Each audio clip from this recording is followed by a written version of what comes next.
Hello and welcome back. In this video, what we're going to be doing is we're going to be taking a look at our default pages.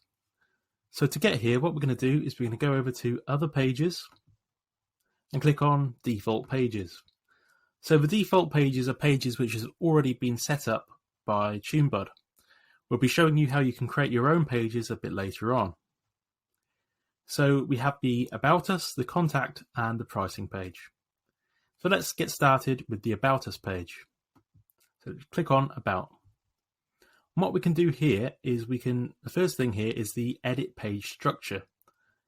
And what we can do is we can basically choose if we want to have social media icons on or not. And the way we set up the social media icons is by going to Site Management, then clicking Site Management again, and clicking on the Social Media Settings. And here what we can do is we can add social media tiles, we can delete them, and we can edit them. So let's just have a look at this Twitter one here.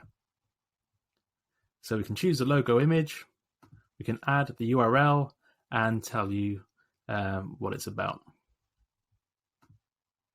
So it's that easy. And if you want to rank them, you can just click on this Rank Social Media Tiles, and you could move Facebook and Twitter around in the same way as many of the other functions on TuneBud. Once you're happy, just click on Update Social Media Tiles. So once you've done that, you can go back to Default Pages, then About, and you can choose whether you want to have those or not by just selecting one of these boxes here. Then it's very easy to change the details. All we're going to do is put our title in here. So this is our About Us page, so we're going to call this one About Our Library, and subtitle of a bit about us, and then we can add an introduction. So this is the intro, and then we can add our main page body, and this works pretty much the same way as lots of the other pages you're going to be finding on this website.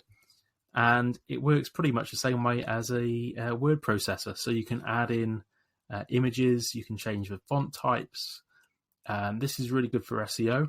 So what you can do is you can drop down and you can add H2s, H3s. So this is like the headings.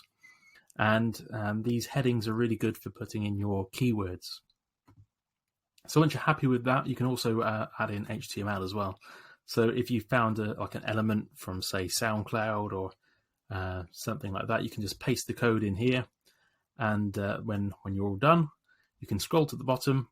Once you've written what you want, added pictures, videos, all of those sort of things, just click on Update Page, and those changes will be made.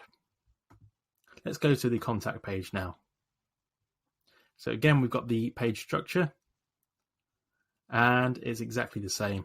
So it's very easy, and it will just be, this one will be the same one that you'll be able to find by going up to here and clicking on Contact. So we're just changing some of the little details, some of the text that will be appearing here, and the actual name of the page. If you want to, you can call it like Contact Us, or make any little changes you want there. And finally, let's have a look at the pricing page. So again, exactly the same structure. You can just add anything you like here. So you could add in maybe an image showing the different pricing categories.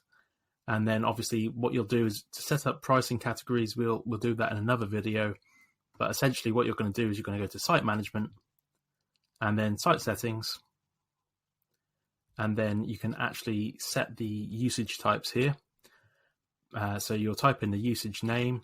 So this could be like YouTube. Then we'll put the price in. I'll show you how to do this, like I say, in another video. And it's that quite simple to do that.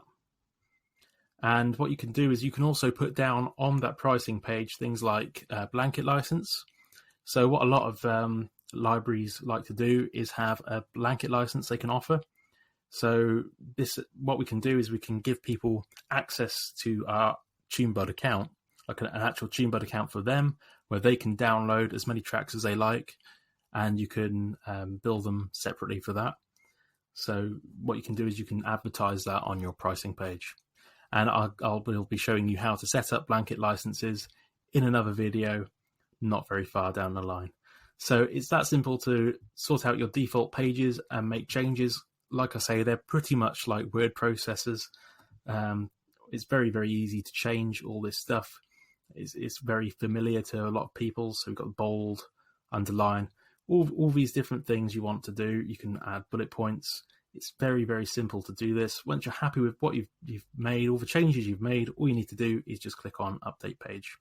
And then after a little while, just sometimes up to half an hour, the changes will go live on your website. So it's that simple. And that's how you set up your default pages.